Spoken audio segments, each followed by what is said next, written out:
Welcome to this webinar. My name is Dr. Dixon. I'm going to be your host for the short period we're going to be spending together. I promise you it's going to be an impactful time, a time that is well spent. I want to thank a lot of you who are joining from various locations in the world. Keep joining, keep joining. I'm excited we're going to be sharing this time together because I'm sharing a topic that is quite interesting, and I love you to keep inviting your friends. Please keep joining. As we wait for others to join, I would like to make some suggestions so that we can make the best use of our time together. Can I suggest, please, if we can get rid of every distraction that may be coming from our television, from our telephones, from our application running at the background. If you can, I will really appreciate to get rid of these distractions so that the next 15-20 minutes we're going to be together will be well spent. Thank you. I will also want to suggest that you pick up a pen and a notebook and jot things down, because there are some things that you are going to be hearing or we're going to be sharing that you would like to refer to at the end of this webinar. Thank you so much. Let me also suggest while the webinar is going on, if you have questions or concerns that you want to share with me, please go on and send it to me through the chat box. I will do all my best to answer these questions while the webinar is going on. In case I'm not able to answer any of the questions because of time constraint, I will make sure I answer those questions and send them direct to your email. Thank you. Let me start this webinar with my experience as a young professional many years back, over 30 years today, when I started my first work. Those days, it was a lot of pride for you to be having a work, especially in the bank.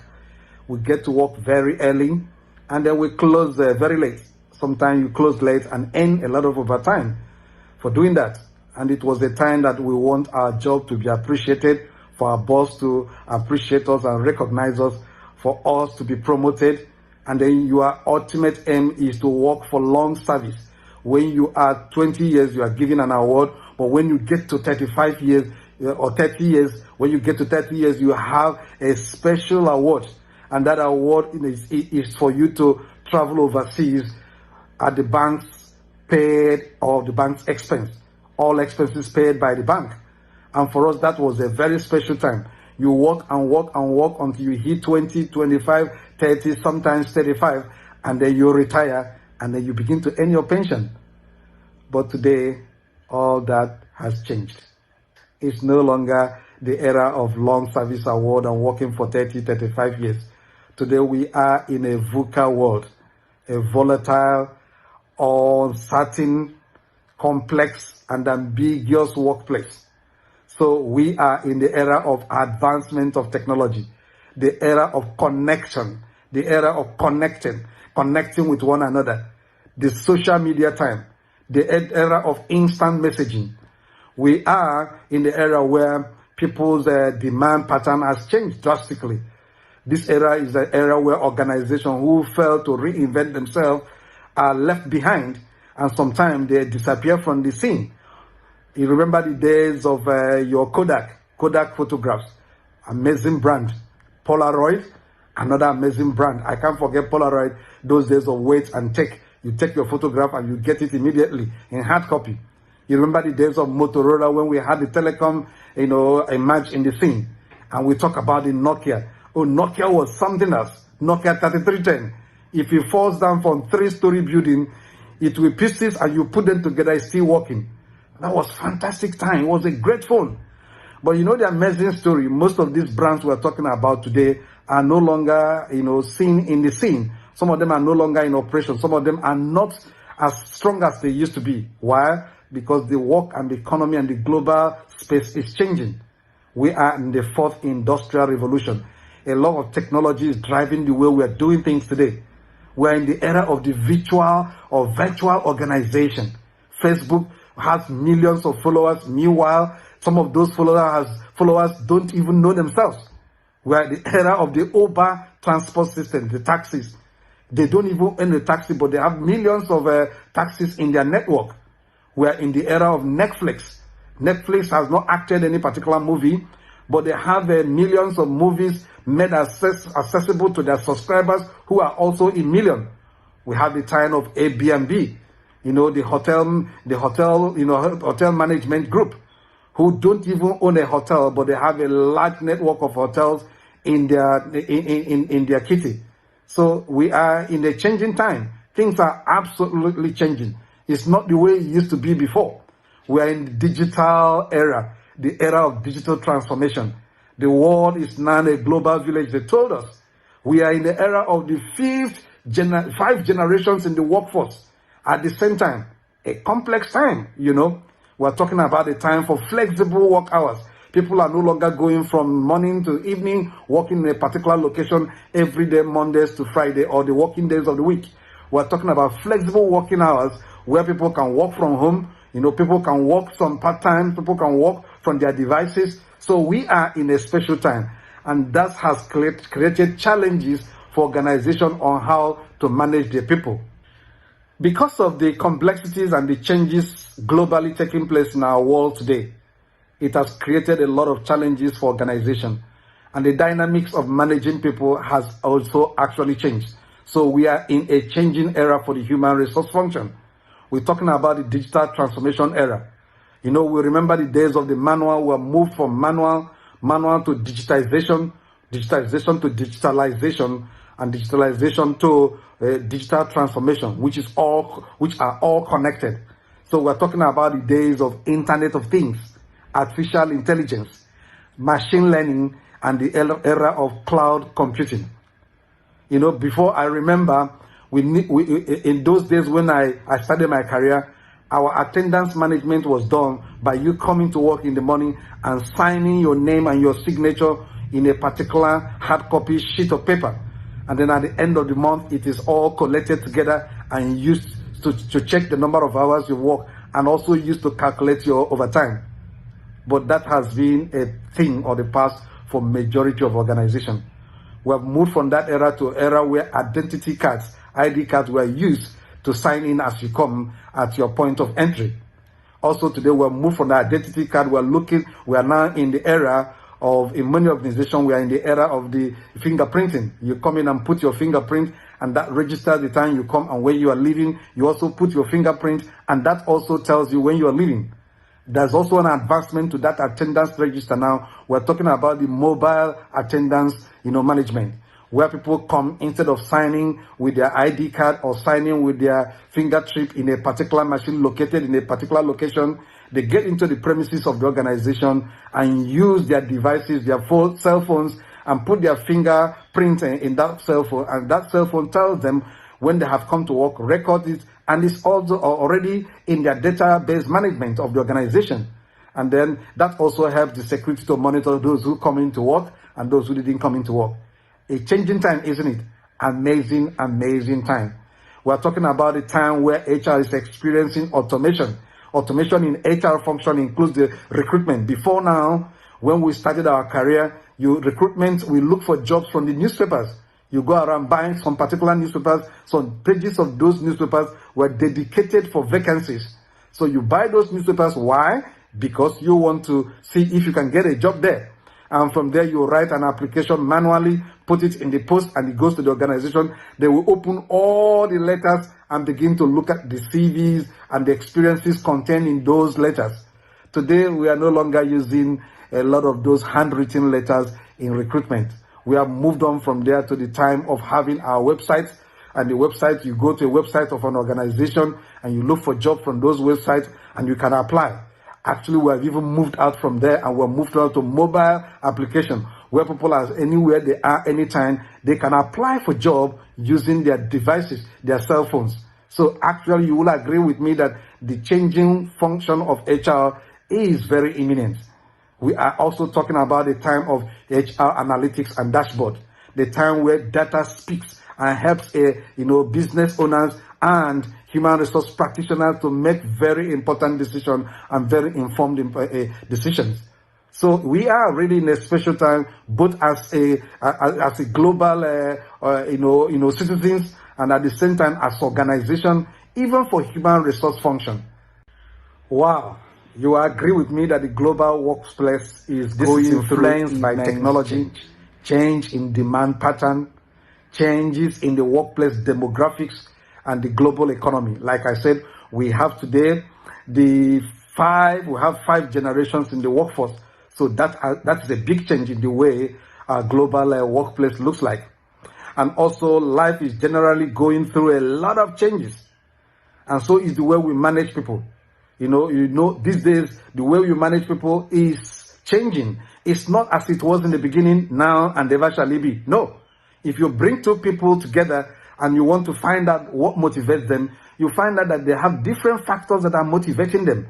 Sometimes it could be financial, sometimes it could be the work condition, sometimes it could be learning opportunities. So different things are affecting the way people are being managed today and what motivates people in the workforce or in the workplace. So that means that the human resource function is actually reinventing and transforming itself to respond to the changes in the business world. And that's the time we began to talk about the HR as a business partner. The HR business partner has been a concept that's been on for a couple of decades now. We're talking about the HR as a part and parcel of the business. No longer HR as an administrative function where you hire and fire, manage overtime, pay, enable people to go on vacation, payroll, make sure people are paid on time. Those things we still do today, but much more than those administrative work. HR has moved on to become a strategic business partner.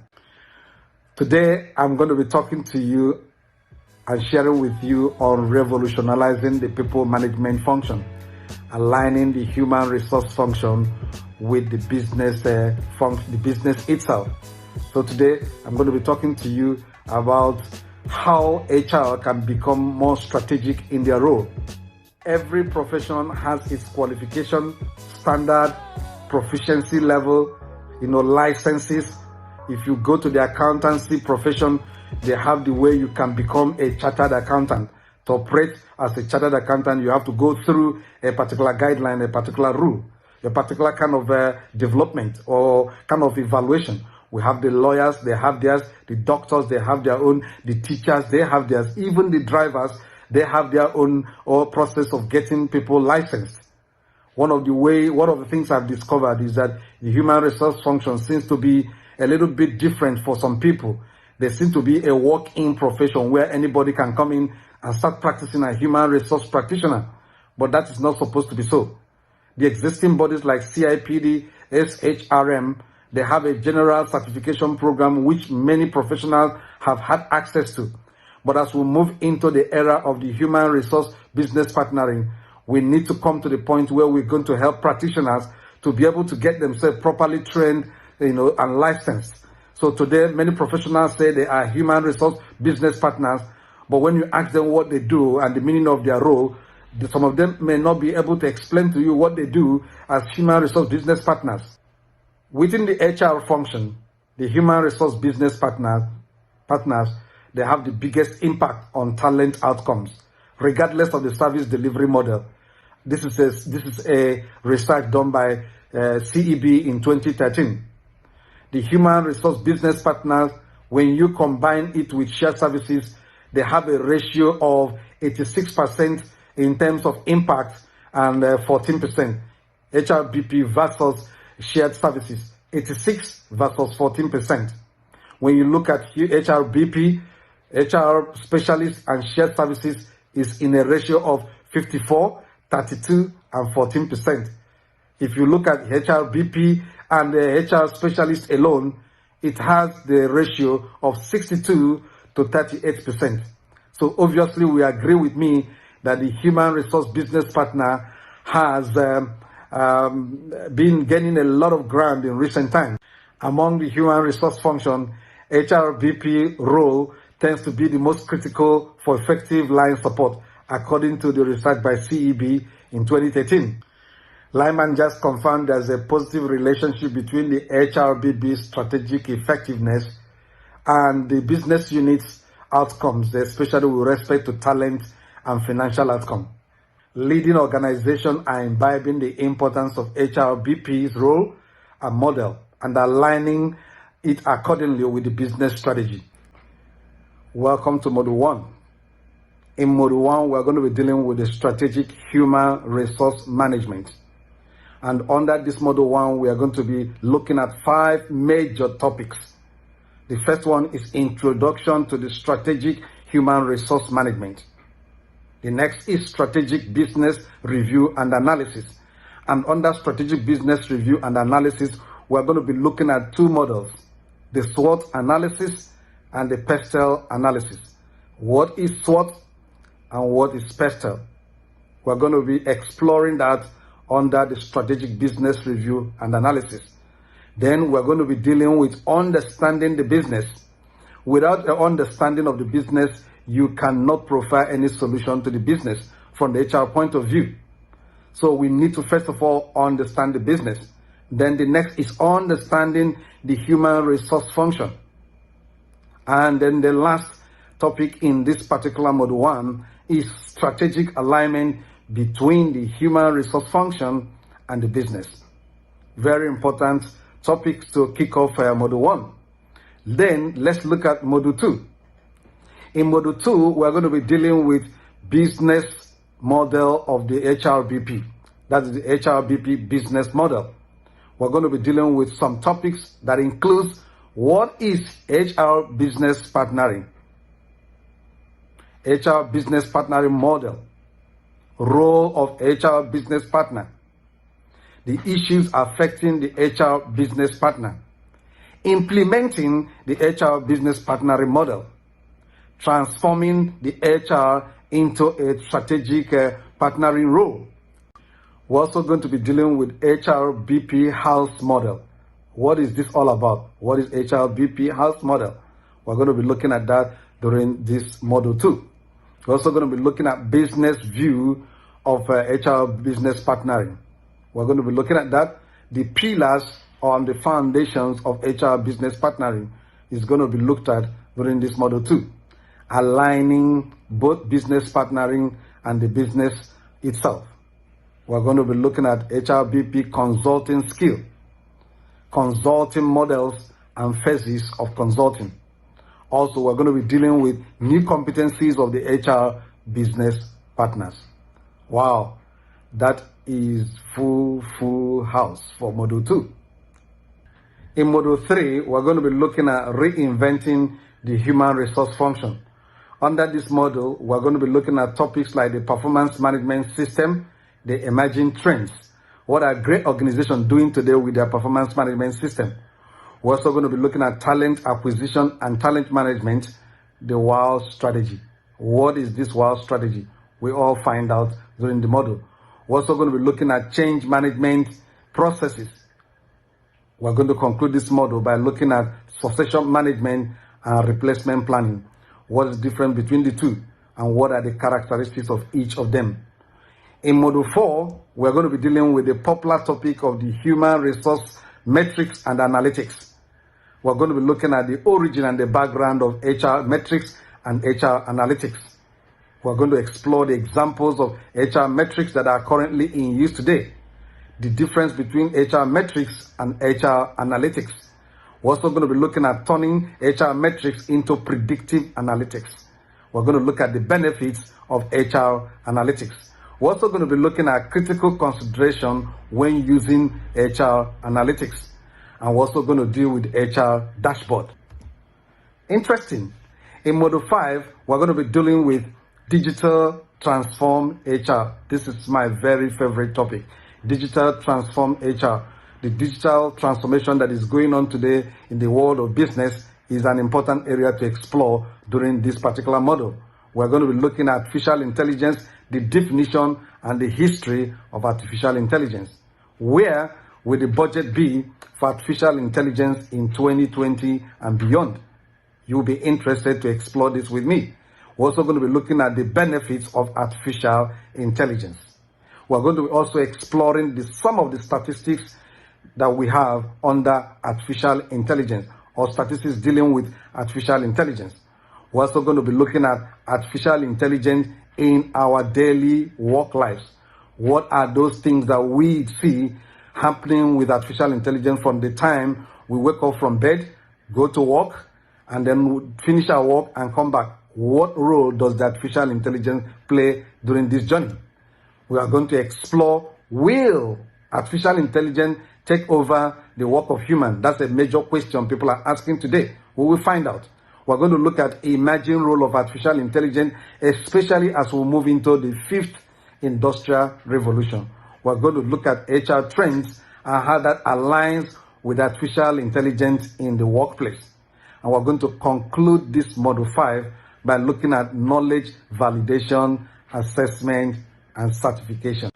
Wow, I am absolutely thrilled that we're going to be having a great time together in these 5 days. I know you are also thrilled. Please keep on asking all your questions, sending your concerns and questions through the chat box that is provided for you on the platform. I'm looking forward to seeing you. Ensure that you enroll for this program, especially now that most of you may be planning for your annual learning and development for all your employees. It's a good time to make sure you also improve yourself as HR professional. I'm looking forward to seeing you. Remember, my name is Dr. Dixon, and I'm here to help you succeed. Thank you. See you soon. Bye for now.